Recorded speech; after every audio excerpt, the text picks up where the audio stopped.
Hi guys, we will be reacting to Storybook. Let me just make sure I'm recording.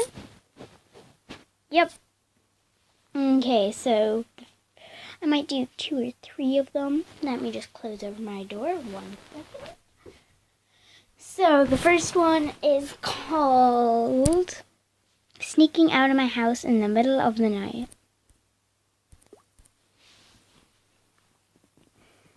So last year in the 8th grade, I had this group of friends. It was me, my friend Andre, and my friend Jasmine.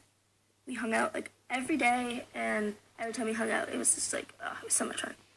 We started going through Snapchats of people in our grade story, and they're just sneaking out, and we're like, maybe we could try it. And I was like, I don't know, because I have alarms on my house, and whenever I open my door, it makes a kind of sound.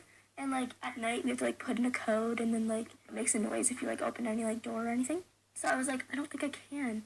And then one of my friends was like, maybe if you try opening the upstairs window. So I tried it with the alarms on, and it didn't make a noise. And I was like, oh my god, how am I gonna get out through a window?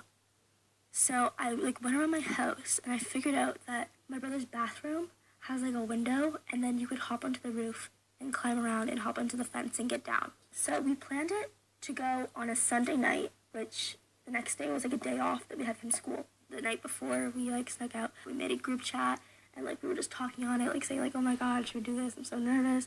So then the night rolled around, and I was just laying in my bed, and I was thinking about all the consequences. I was thinking about what if my parents catch me, blah blah. And then I just remember my parents saying goodnight to me, and I was like, why am I doing this?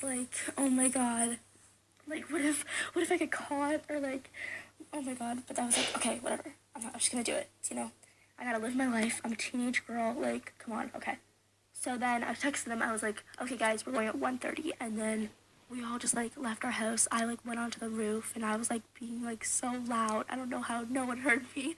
And I got onto the roof, and I climbed all the way down. My heart was racing so fast, it almost fell out of my chest. I got down and I just sprinted to my friend Andre's house, and he came out, and we just sprinted to our friend Jasmine's house. And Jasmine came out, and then we went to the store, and we were drinking some energy drinks, and we were just going crazy, running around the parking lot and stuff like that. And we were having the time of our lives. And then I was like, okay guys, let's go home now. And we were heading home, and then these 4 police cars just surround us. The police car rolls down its window, and it's hey guys, what are you doing out at this time? And we're nothing, we're just heading home. And they're why are you guys out? And we're trying to lie, but we just couldn't. I was we just snuck out, okay? And then they're oh my god, that's the most disrespectful thing you could do to your parents, blah blah blah. We're lecturing us, and it was just bad. And then they're call your parents and tell them to come pick you up. So we called our parents, and then they all came to pick us up. They were all really mad. Not surprised. I was grounded for 3 weeks, so I'm never doing that again. And if you're thinking about it, don't do it. Yeah. Okay, so I'm gonna find another one. Okay, this is the next one. One day when I was in 3rd grade, I decided to sign up to play the viola. Yeah, big mistake. I ended up hating playing that thing. It was uncomfortable, and I hated reading the notes. But at that time, my teacher was nice enough, except for when she would yell at me for not cutting my naturally long nails, which I get was annoying for her because in order to sound good, I needed to have short nails. But I really couldn't give a flying cockadoodle pickle about all this viola stuff. So I really wanted to quit, but my mom wouldn't let me for 2 years because she thought I'd be the next Beethoven or something. But in 5th grade, she finally let me. Fast forward to about 8th grade.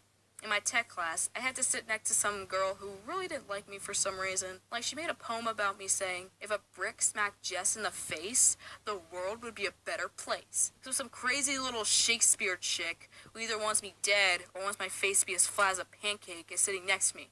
Great. So I was just minding my own business when this snobby McSnobster turns to me and goes, hey Jess, why don't you tell everyone why you quit viola?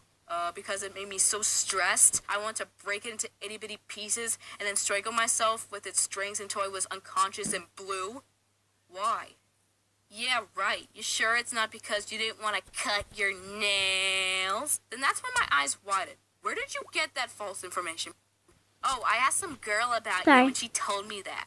Well, I hate to break it to you, honey, but your friend is a liar. Well, actually, the teacher told her class. How pathetic. And blah, blah, blah, blah, blah, blah, blah. I just kind of zoned this chick out at this point. I was stunned that some 30-something-old teacher would pollute some kid's mind with some stupid lie about another student. I needed to know exactly what this teacher said about me. So I asked some of my old fellow viola buddies, and going by what they said, this is what happened. Some girl said, hey, why isn't Jess here? Did she quit or something? And instead of saying something along the lines of, oh, well, that's her private business, this salty teacher told her Why whole would she be class, salty? oh, I just don't the get reason that. Jess quit is because she couldn't cut her nails. So some kids went, ooh, exposed. Others laughed like, yeah, yeah, yeah, quitter, yeah, yeah, yeah, What? yeah. I was mortified that 10-year-old me and my long fingernails made a negative appearance with my name in her class. Like, lady, you are 30. Your school gossiping days are over. At first, I was offended, but then I realized I'm not the 30-year-old wazzbag in this situation gossiping about 10-year-olds. But now, I just wish I could go back to my elementary school and suck up enough courage and confront her and say, hey, I don't appreciate your grown butt spreading a lie about my 10-year-old self and my fingernail length. And then watch the color drain out of her face. A huge thank you to Skillshare for Whoa. sponsoring this video. Not all learning experiences have to involve a gossipy teacher. Skillshare is an online learning platform that gives you access to thousands of classes. From learning how to vlog to building your own website to Scroll tutorials up on how to draw down, cute and animals, that should be it. Skillshare. And if you want it. And what was When called I was in salty 6th grade, I had the new teacher at school. And she was just fresh out of grad school. She was literally 22 years old. She was really nice, but she kind of just had no idea what she was doing in the classroom. And the whole year, it was just kind of like a roller coaster of up and down emotions. Sometimes she'd get so stressed out and just start crying in the middle of class and would be like, oh my God, I'm just like so stressed. You guys are just awful. And of course, everyone in my class kind of picked up on the fact that she had like no idea what she was doing. So they all just made it worse for her by like thinking they could do whatever they wanted. And that just made her cry more. And everything just got so stressful. And there was just really no structure in the class. So one day we were in the classroom and we were studying ancient Greece. And suddenly, I just saw her face go completely white. And she was looking at the clock. So me and all the other kids in the class just looked up at the clock too. But instead of it saying the time, it said bell. And I later found out that bell was the code word for a real lockdown. But I didn't know that yet. So my classmates and I just watched as she scrambled to lock the door, close the blinds, and then she instructed us to hide in the corner of the room. And then she just says, stay quiet, we're in a lockdown.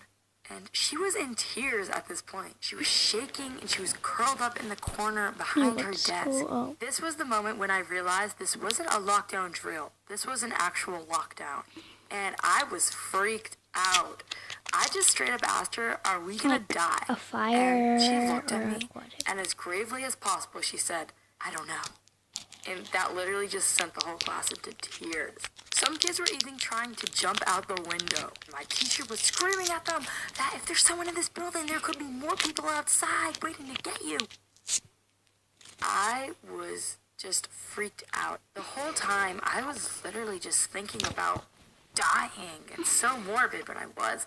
And I was thinking about, like, what I hadn't done in my life yet and what more I had to do. And I was basically thinking of my last seconds, and then think all she of a likes sudden green. there's a knock on the door, and we all just like shot up. We thought this was the intruder. First of all, why would the intruder knock on Oh, the and I door? have to We break all just out stay there, if and you're we don't know what to do, wondering, even my rapper. teacher. And then there's There's a another knock on the rapper, door, like- and my teacher gets up, and she goes to the door. And it's another sweet rapper, teacher. Renee. It's the teacher next door. The teacher next door She's asks big and it what we're wouldn't fit doing. my and bin then because my my bin teacher was like, overflowed, so I "What? had to rip Isn't it there up a to make it fit. lockdown?" The teacher next door goes, no, they were just fixing the clock and that message came on. So then we all kind of got up from the corner. We were like, wait, there was no lockdown? Then I looked into the hallway and then everything was just normal. Kids were in class, they were laughing, they were walking up and down the hall, doing their homework. There was literally no lockdown. The only class in lockdown was our class. Since that day, I've experienced a lot more lockdowns. They're really upsetting and scary, and I just wish it wasn't a reality of the world we live in. Okay, that's the end of this video. Bye, hope you enjoyed it. Let me know if you want more of these.